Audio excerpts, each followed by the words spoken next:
Bonjour, c'est Okapi. Ça va?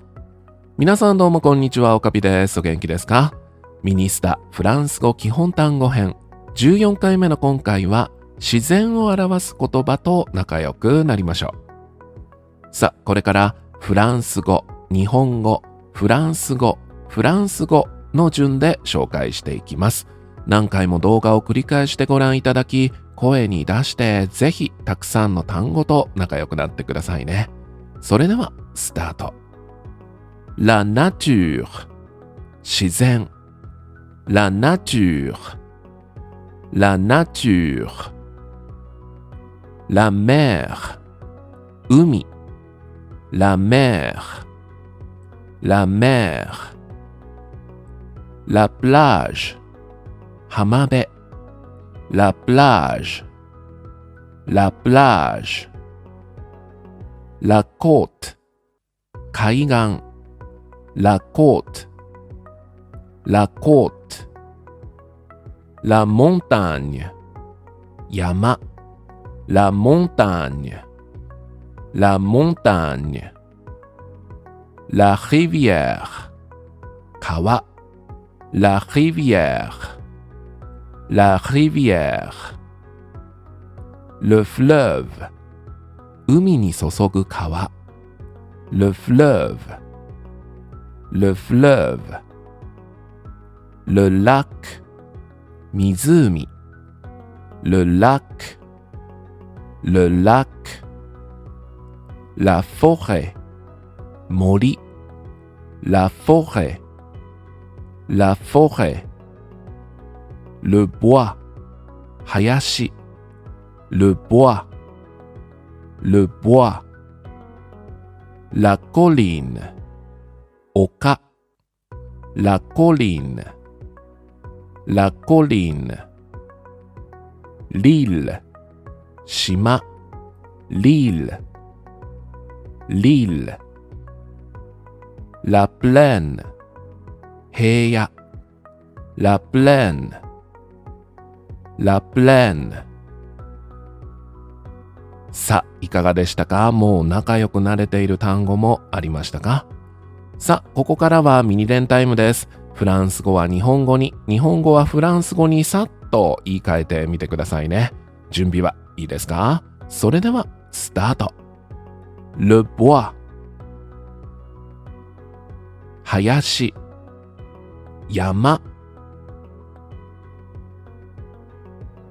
La montagne La côte 海岸島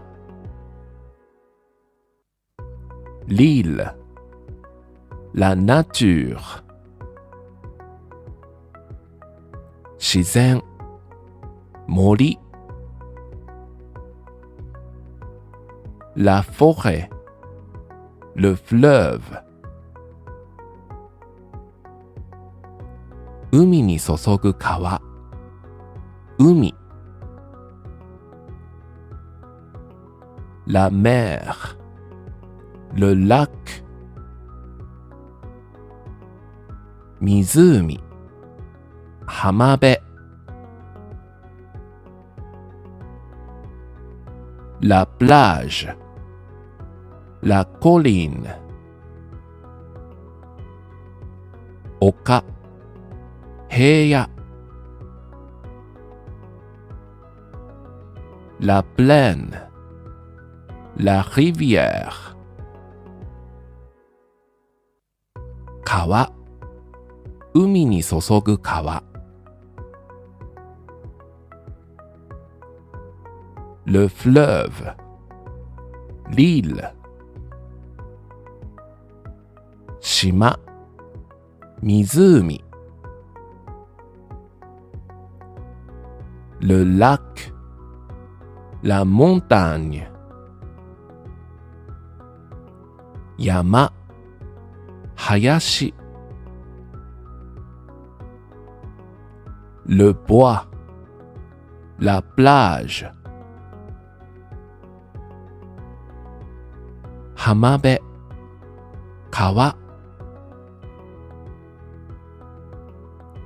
La rivière, la mer, 海、海岸。La côte, la forêt, 森、自然。La nature, la plaine, 平野、丘。La colline。さあ、いかがでしたか？さっと答えられましたか？答えられなくても大丈夫ですよ。焦らずゆっくり何回も繰り返し動画をご覧ください。きっと仲良くなれますからね。今回も最後までご覧いただきどうもありがとうございました。高評価、チャンネル登録もぜひよろしくお願いします。それではまた次回まで。Merci beaucoup de regarder. À très bientôt.